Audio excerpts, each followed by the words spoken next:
Us retail traders automatically have a disadvantage in trading because we're buying and selling against other traders who have far more sophisticated tools than we have. And most importantly, we're trading against big banks, institutions, firms who have such a large pocket that they could move the market with such ease. However, my favorite advantage is a disadvantage. And in this video, I'm going to explain a simple concept that I use to trade on the same side as those who have big money and large pockets, and to not trade on the same side as the majority of retail traders who do lose 90% of the time. The premise is supply and demand imbalances, why they form, and how we could take trades off of them. Now, maybe a week ago, I posted on my Instagram a little clip or a little picture of this demand zone. I definitely recommend you to follow me on Instagram at Investitrade. I'll post a link in the description below to follow it. But essentially, I posted that demand zones form when the demand to supply equilibrium is favoring the demand side. So when demand exceeds supply, we have a demand zone that forms. And what we do is we wait for price to pull back where this demand zone does form. And if we could get enough buying confirmation and we have the same buyers step into the market, then we could play the market long and expect a bounce out of this level. I'm going to explain that right here. But the basis or the premise to why these zones form is because those with such large pockets, whether we're talking about individual traders, banks, institutions, just those who have such a large pocket and a lot of money to trade, they all buy and sell a position in a similar manner. Now, just look at this from the outside in, and from a common sense standpoint, if we're such a large trader, we wouldn't want other people knowing how much we're buying, where we're buying, and what we're buying. We want to be kind of discreet with it so we don't spoof the market, we don't scare it off, and it doesn't look like there's a large participant in the market. So those who have such a large pocket and they want to get in a large position, instead of buying it all at once, for example, I'm going to pull up the S&P 500 here. This is basically how I'm going to go over the example. If the market's coming down and then we start moving up, instead of buying, let's just say 1,000 lots at 40.45 and showing the market that there's a very large buyer of 1,000 lots here, we could do it in a similar manner that I've seen in the past and how I've really used this type of analysis to come up with trades. So you very well, and we're going to see it all the time on the tape by looking at the time and sales and level 2, we'll see large orders, 1,000 lots, 2,000 lots. We'll see them. They're not scarce. However, the premise to why supply and demand zones form is because of this. So I'm not against other traders and those who do have large pockets. They do buy their positions all at once in certain occasions. However, why demand zones form and supply zones is because of this.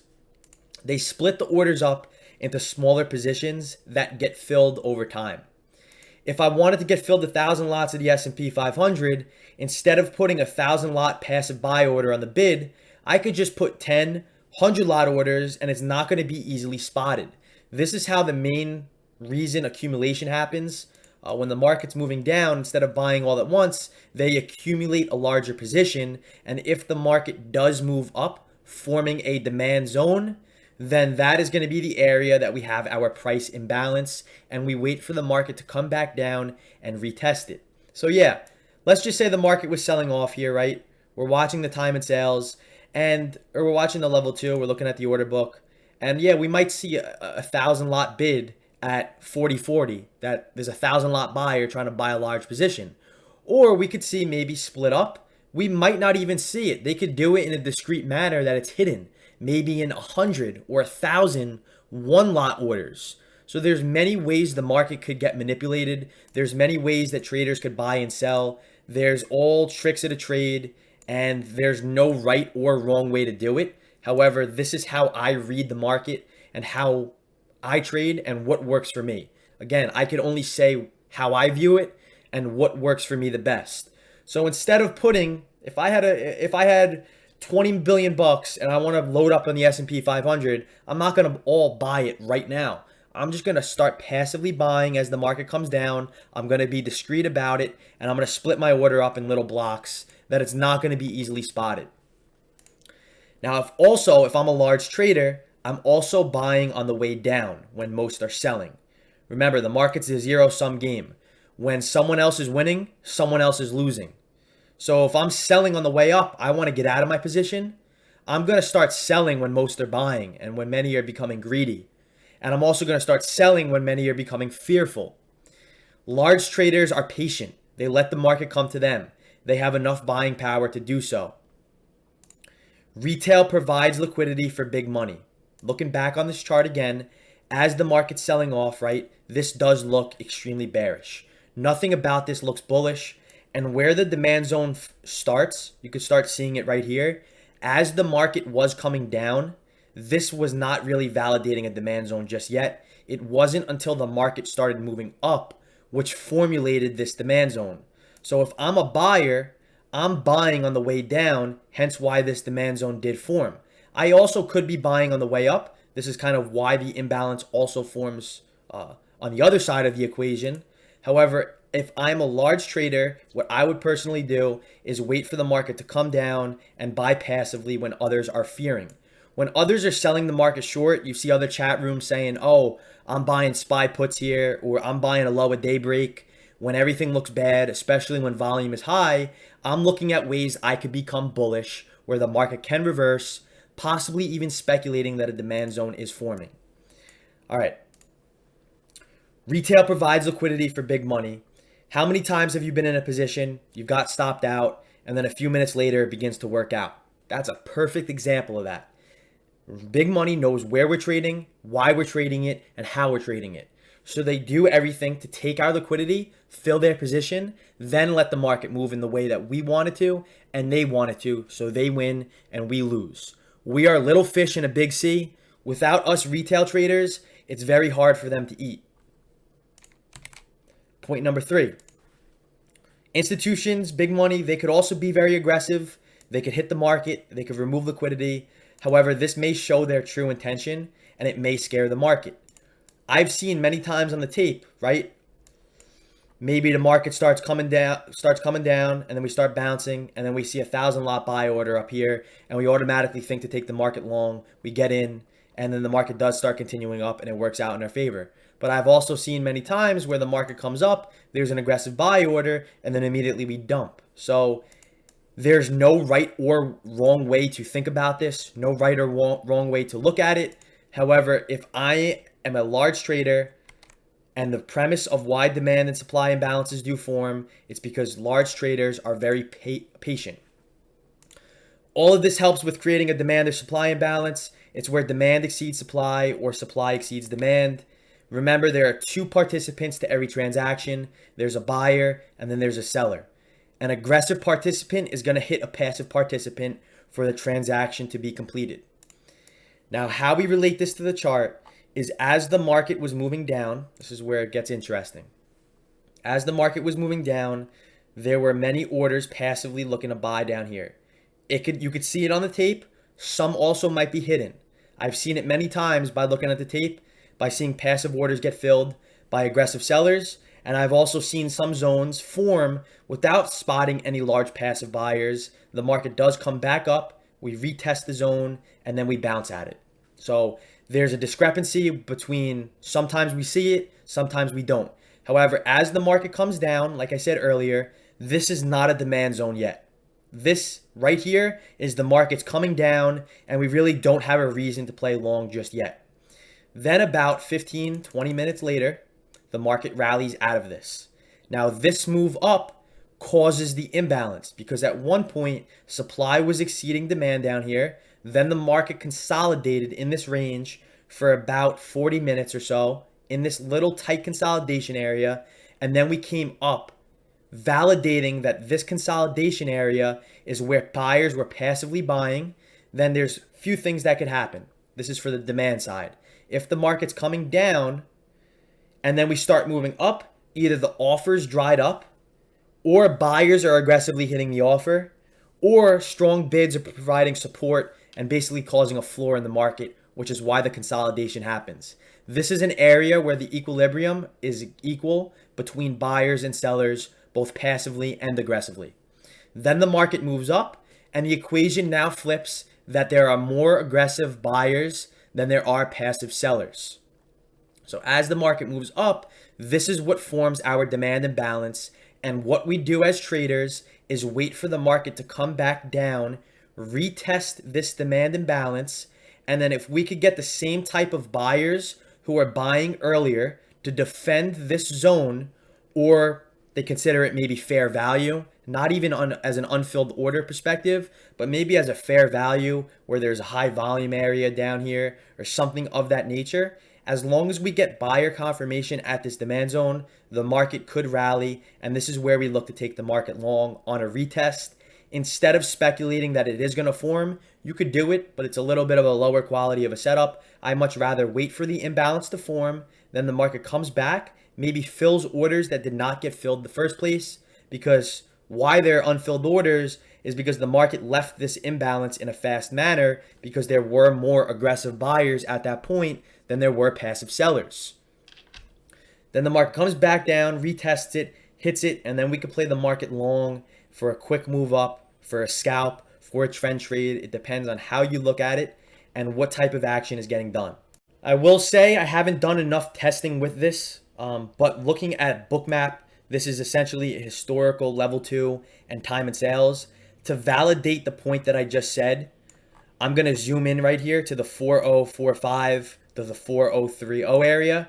And on Bookmap, we could see that as the market's coming down, there are passive buyers by this heat map right here getting hit by aggressive sellers. So as the market's coming down right here between 1030 and 1045, we start to see aggressive sellers come in the market, and we have some passive buyers looking to get filled as the market's coming down. They are patient. If you are passive, you are patient in the market. And we could zoom in even more, and we could see some more passive buy orders to the downside. Then the market starts coming up. And watch how the tides kind of change. We now start seeing at one point aggressive sellers in the market. Now with these green bubbles, we start seeing aggressive buyers in the market. So now this is where the market bounced right here. As you can see, these charts are kind of identical. It looks like a V. The market came down.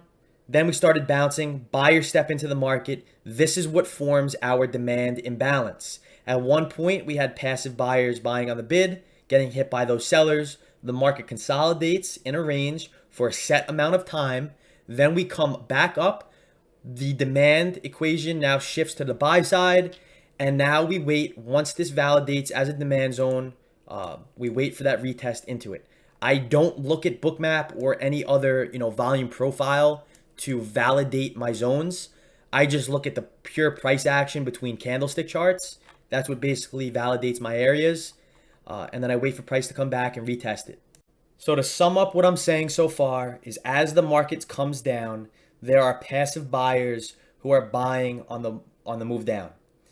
Those passive buyers who did not get filled fully on this move to the downside, as the market comes up, their position may have not got filled. So as the market comes back down, after the market moves up from this consolidation area, as we start moving up, that's what validates our demand zone. And if the market comes back down to test this imbalance, you want to see the same buyers that formed the imbalance with their unfilled orders get filled or just defend this area. It could be the same day. It could be a month ago. It could be yesterday. It could be even 3 years ago. The premise is the same, and the market moves and is perceived off of value to what the market's expecting now versus some point in the near or late future.